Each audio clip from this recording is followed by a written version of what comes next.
Sponsored by New Orleans Distillers, creators of fine spirits and liqueurs. Through dedication to science, art, and passion, blends of tradition and flavor emerge. For you, always locally crafted. New Orleans Distillers, classically Southern. This week on Wall Street Wrap-Up, Microsoft and Alphabet are cutting thousands of jobs each as possible slowdown in the economy escalates. Netflix surges past estimates and rises this week, but if you're one of those sharing a password, well, we've got some bad news coming. And another one bites the dust as crypto firm Genesis files for bankruptcy as the fallout from FTX continues. Cryptocurrency, is it still a good buy or goodbye? I'm Andre Laborde. We've got these stories and more. It's Friday, and that means it's time for Wall Street Wrap-Up.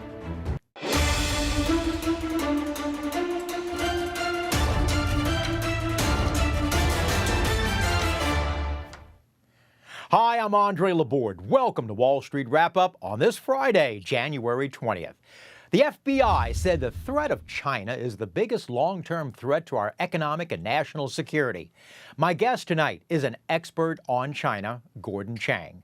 Gordon is a distinguished senior fellow at Gatestone Institute. He's got vast knowledge of both China and its leaders. What do they want? And more importantly, what will they do to get it?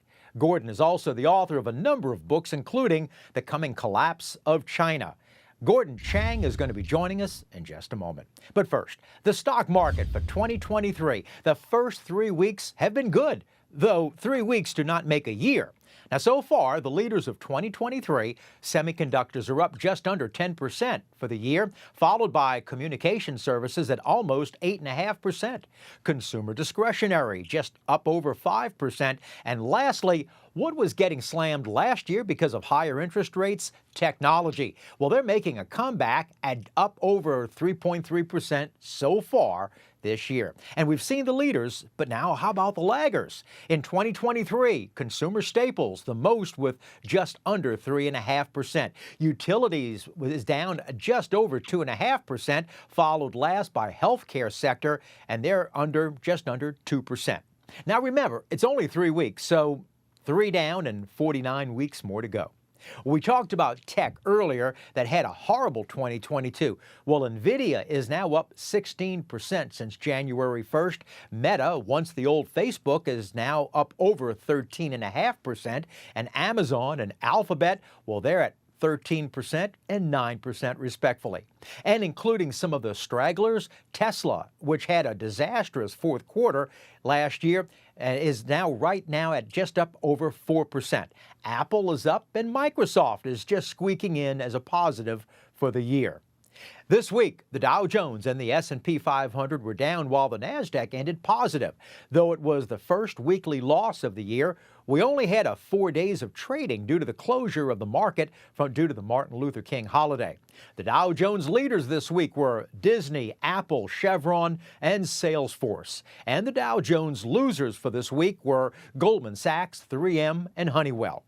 And this week, the Dow Jones ended the week at 33,373, which was down 2.7% for the week. The S&P 500, they closed today at 3,972, which was down 0.6 of a point for the week. And the Nasdaq, they ended the week at 11,137, which was up 0.5% for the week. Well, Netflix released their fourth quarter earnings this week, and streaming company blew past all estimates. Netflix gained over 7.6 million new subscribers last quarter, but the bad news is they will be cracking down during this coming quarter on password sharing. Let's get to our guest tonight. China is on the move, but both politically and economically. Gordon Chang is an expert on the inner workings of that country and their leader, Xi Jinping. Hi, Gordon. Welcome to Wall Street Wrap-Up. Well, thank you so much, Andre. Just this past week, it was announced that looks like the FBI had arrested Russian hackers that were residing in China. Now, there are more details that are going to be coming out that were using cryptocurrency to, in a way, money launder. And I'm curious if you think these are just rogue individuals, or do you think China is directly or indirectly responsible for doing this with the United States? The Communist Party is directly responsible for this. Remember, they operate what's called the Great Firewall, which is the most sophisticated set of internet controls in the world. They know exactly what's going on at every keyboard if they want to. Now, we also know that the Russians, the Chinese, and the North Korean hackers have worked together in the past. So when you put all that together, the working assumption is that Beijing was behind this. It was also reported that this week that $106 million from China or its subsidiaries were given to the University of Pennsylvania, and 47 million approximately of that had gone to the Biden Penn Center. Is the CCP getting more involved with universities? They've always been involved in American universities, especially the elite ones. And so that money has been spread around, Harvard, Yale, Penn. Penn was known for taking a lot of Chinese money before the Penn-Biden Center controversy arose, but clearly there were increases in Chinese contributions to UPenn after the center was formed formally in 2018. And even there was some indication that money was going on an increased level in 2017 when the university announced that the center would be formed. So although we can't prove a direct connection, clearly there is something going on here that needs further investigation. But we also know something quite disturbing, and that is that large universities have not been meeting their federal reporting requirements for large donations from foreign parties. And it was only when Betsy DeVos was Secretary of Education did the federal government start cracking down on this. So this is going to be an area, I think, which requires further study in terms of the reporting requirements that universities have, because at present, the threshold is $250,000. That seems to be too high a threshold for the reporting requirements. Do I understand correctly that if it's over 250,000, universities have to report it? If it's under 250,000, then they don't have to? The line is $250,000 or more for foreign contributions and foreign contracts. Betsy DeVos, who was the former Secretary of Education under the last administration, had made him do it. And then under this administration, the Department of Education has become laxed and not had them keep to the standards? But the rules themselves seem to be too loose because, as I mentioned, I think that the threshold for reporting should be far lower. The FBI had a division, from what I understand, called the China Initiative. And in fact, we were talking about the University of Pennsylvania. The University of Pennsylvania this week, it was reported, had sent a letter to AG, Attorney General Merrick Garland, to do away with the China Initiative. And the Department of Justice did do just that. And the reason they said they wanted to do away with it was because it was anti-Asian. Does China and other countries know that if they use code words like it's racial, it's anti-Asian, it is other things, that we're going to fold because the last thing we want to be thought of is any kind of racial profiling? Yeah, the Communist Party propaganda has been very clear about this. This is a constant theme that we hear from China, that criticism of China, quote unquote, basically criticism of the Communist Party, creates anti-Asian hate in the United States. I believe that that's false, but that's something that they consistently say, and it works. New York Times, I think it was last week, had a report where they said that they were finding Chinese police cells in New York City and possibly in other major U.S. cities as well, too, that these were Chinese police cells working independently, not under the authority of any type of U.S. government sanction, not any type of city sanction, that this was working on their own, Chinese police cells inside the domain of the United States. And the FBI raided the police station in Chinatown in New York City last fall, but it's still operating. Beijing says, well, don't worry about these. We're just helping Chinese citizens get driver's licenses and such. But even if that were true, they still would have to get approval for a consulate. And indeed, in New York City, there is a Chinese consulate. It's on 42nd Street. This was a violation of our sovereignty. The issue here, Andre, is of course the Chinese are violating our sovereignty, but the question is why would they think that they could get away with such a blatant operation? And the reason is because administrations in the past, all of them, have allowed Chinese consular officials and Ministry of State security agents to operate on our soil to intimidate Americans and to engage in activities that violate our laws. So I think the Chinese felt that they could just open up a police station. So this is an issue not just of Chinese boldness and aggressiveness, but it's also an issue of American passivity.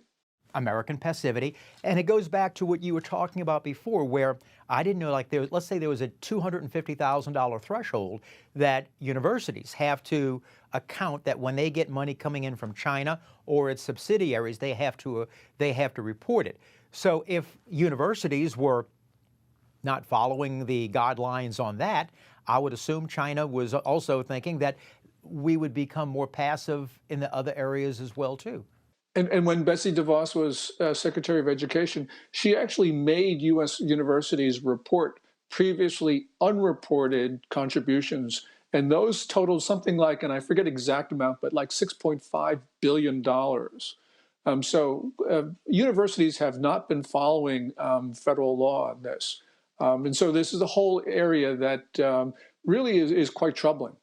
When a CEO of a company, and I'm thinking of CEOs like Nike, Apple, other types of technology CEOs, have factories in China, do they just have to assume that their technology will be stolen by the Chinese government?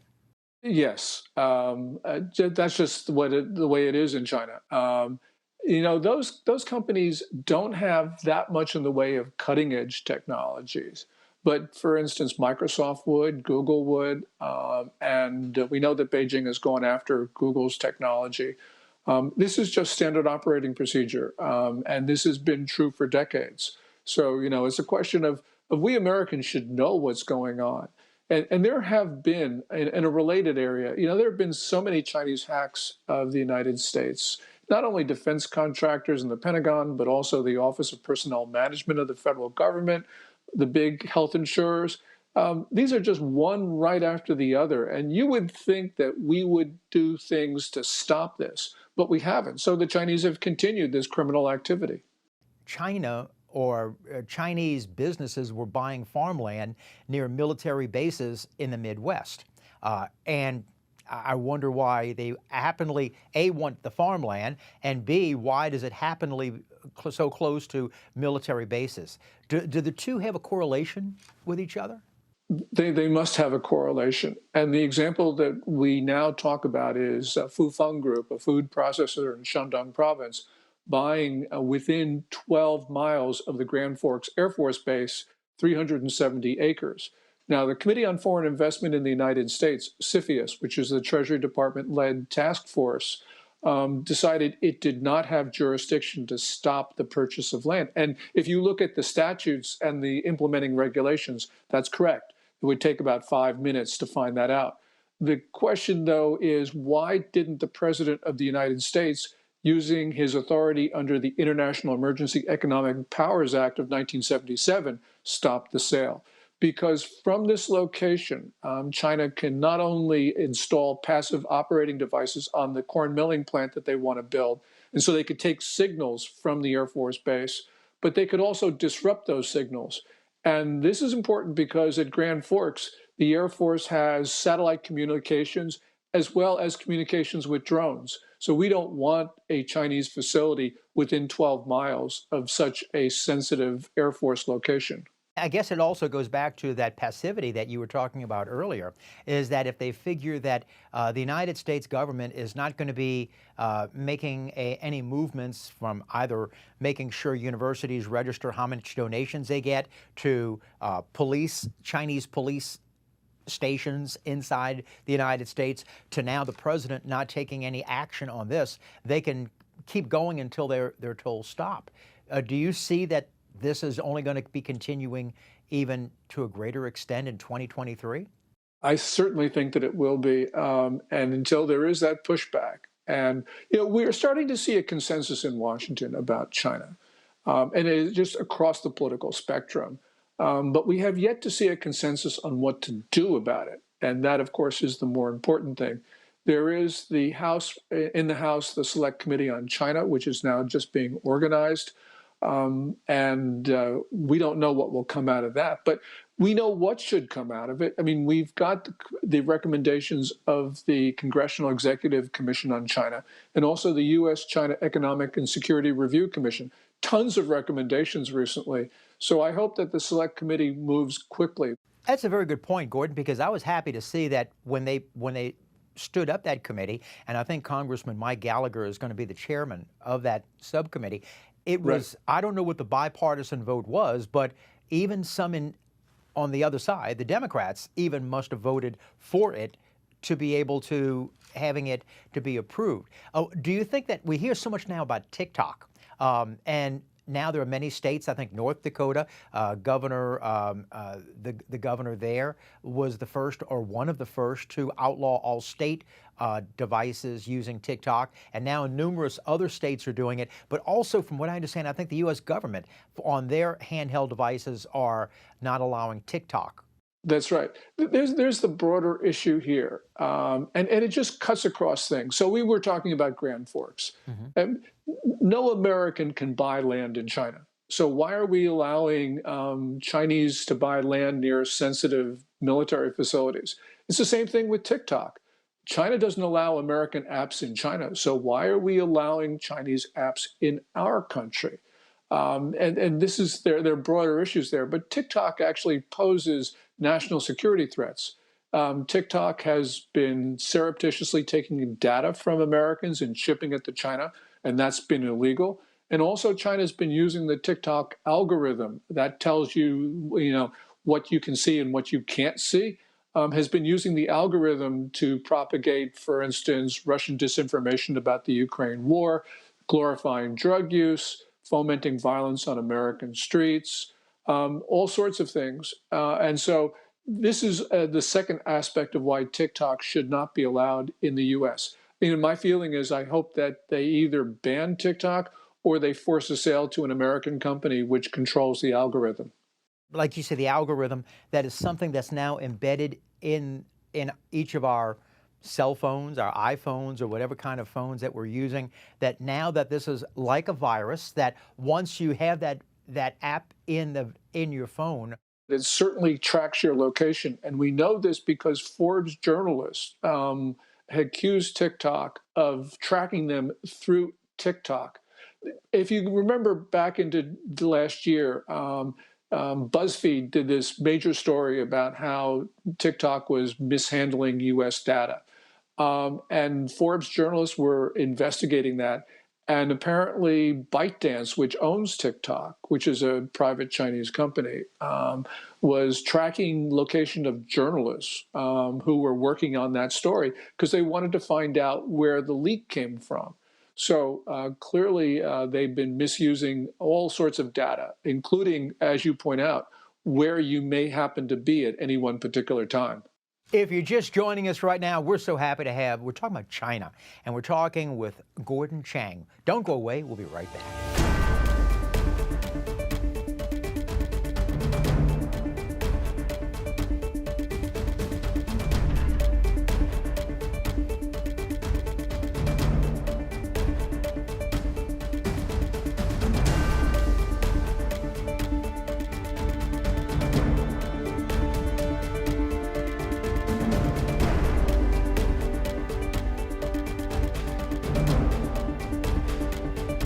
Gordon, before we went to a break, we were talking about TikTok, and I'm curious about U.S. companies. When you have companies such as Nike, Apple, the NBA, Walt Disney, that want so bad to be into China's markets, and you've got their factories there, but you've also got motion pictures that want to be shown there. What type of a problem is it for the government to try to regulate how much Chinese influence there is with U.S. companies that say that they're only thinking of the next quarter? It's really difficult, Andre, and part of it is because our government doesn't coerce these companies, but China does. So it can get these companies to do all sorts of things that really just offend American values. These companies that you mentioned, they operate both in China and the United States, and they feel that it's necessary. They have a social responsibility to criticize things in the US. Well, if that's true, they should also feel a social responsibility to criticize things in China, but they don't do that. And so this is not only hypocritical, but it's dangerous. And when we look at this relationship, I don't know how we deal with it, but there is one important factor, and that is that China's going through some very severe difficulties, and China will become less important to these companies. And so maybe they will feel less compulsion to do what they do. But clearly, what they're doing is dangerous to the United States. It was reported this week that China, their population has gone down for the first time in decades. Now, to my understanding, I thought that they were concerned so much about their overpopulation. They've got about, give or take, I think about 1.3 billion people, and they were concerned. Is an underpopulation of last year, of 2022, something that China had wanted because of their overpopulation in the past? For a very long time, they wanted to reduce population growth. They had the one-child policy from 1979 to the end of 2015. They've now gone to a two-child and a three-child policy, which the three-child policy started in 2021 because they're in a panic. And they have every reason to be in a panic because if you start looking at demographic projections, they are now at 1.4 billion people. They are going to lose probably two-thirds of their population between now and the end of this century. So China could end up being somewhere between 450 million to 500 million people. There's never been such a steep decline in population in history in the absence of war or disease. We don't know how China is going to navigate that. But it looks like, unless something dramatic happens, it looks like China's just going to shrivel into insignificance. With Xi Jinping now being elected, and I used the term elected last October to a third term, and I'm using that very term very loosely. But the point was that normally they have two terms. He is the first leader of China since Mao Zedong to have three terms. Now that he's in his third term, and he's solidified now with the CCP, do you think he's going to make a move on Taiwan? He could very well make a move on Taiwan. He's got so many troubles at home internally that he's becoming more aggressive externally. And we saw that in December, for instance. With Taiwan, he's made it a test of personal legitimacy to annex Taiwan as China's 34th province. I worry about that, that he wakes up one morning and decides we're invading Taiwan. But more important, I worry about an accident because China's been involved in these very dangerous intercepts in the global commons, not only in air, but on the surface of the sea. And one of those could really go terribly wrong, and we could end up in a conflict that way. But let me just go back to the premise of your question. In October at the 20th National Congress, when he got his precedent-breaking third term, it did look like he cemented his control over the top of the Communist Party. But since then, we've seen a number of signs of policy reversals where he's had to back off of his long-held signature policies. And that's an indication that he has lost influence because he would not have made those policy reversals if he were as politically strong as he was in October. We saw this with COVID, for instance. We see it with the tech companies in China, all sorts of things where the Communist Party is now espousing policies that clearly Xi Jinping didn't like. This past week, the Japanese Prime Minister was in the United States, and for the first time in over 70 years, since 1945, they're building up their military. And I have no doubt, yes, it's maybe partially with North Korea, but also they're concerned about China. Would this also maybe hopefully be a deterrence for them, possibly, them being China, move into Taiwan? It could very well be, because we got to remember that Japan and Taiwan are really part of the same island chain, because for a Chinese invasion of Taiwan to be successful, they've got to establish a blockade. For that blockade to work, it's got to include sovereign Japanese territory, these islands like Yonaguni.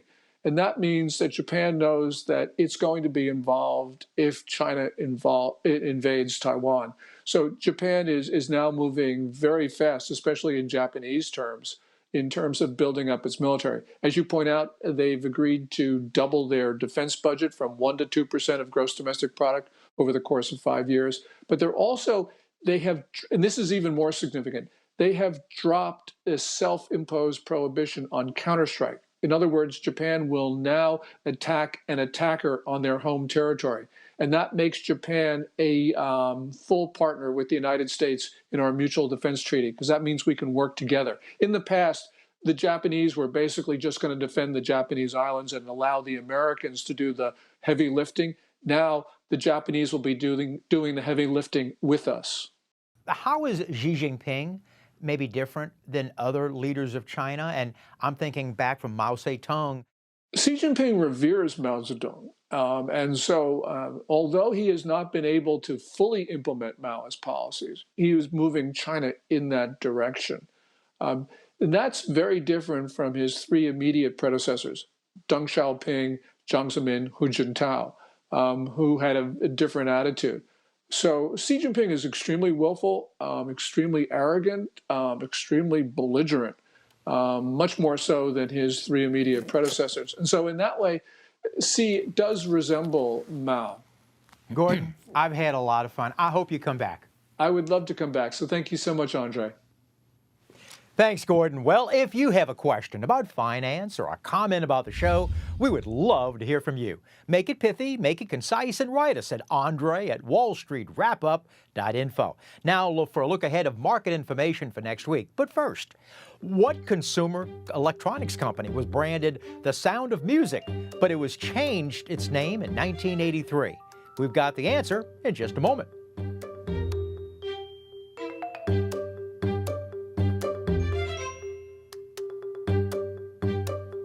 Well, what consumer electronics company was branded Sound of Music but changed its name in 1983? Best Buy. Well, now that we're starting a new year, a lot of questions are being asked. Will this be a good year for stocks? Is there a recession ahead for 2023? And if so, will it be hard landing or a soft recession? Next week, we're going to be talking with Sandy Villery. Sandy's a partner and portfolio manager at Villery & Company with $2 billion of assets under management. How should we be investing in 23? Well, Sandy Villery with Villery & Company will be here next week. And as a reminder, we repeat the show on Sunday mornings. Best way, though, set your DVR so you'll never miss an episode. That's our show for this Friday, January the 20th. I hope you enjoyed it. My thanks so much to Gordon Chang for joining us this evening. But always, it is you. We appreciate you for allowing us into your homes tonight. So remember, always follow us on all the social media, Facebook and YouTube, Twitter, and WYES.org. So have a fun weekend ahead with the ones you love and a productive week ahead. I'll see you next week. If it's Friday, remember, it's Wall Street Wrap-Up. I'm Andre Laborde. And remember, money never sleeps. Good night.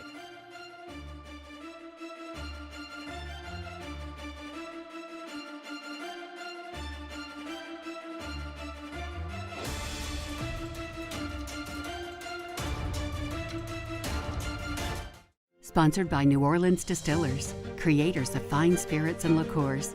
Through dedication to science, art, and passion, blends of tradition and flavor emerge. For you, always locally crafted. New Orleans Distillers, classically Southern.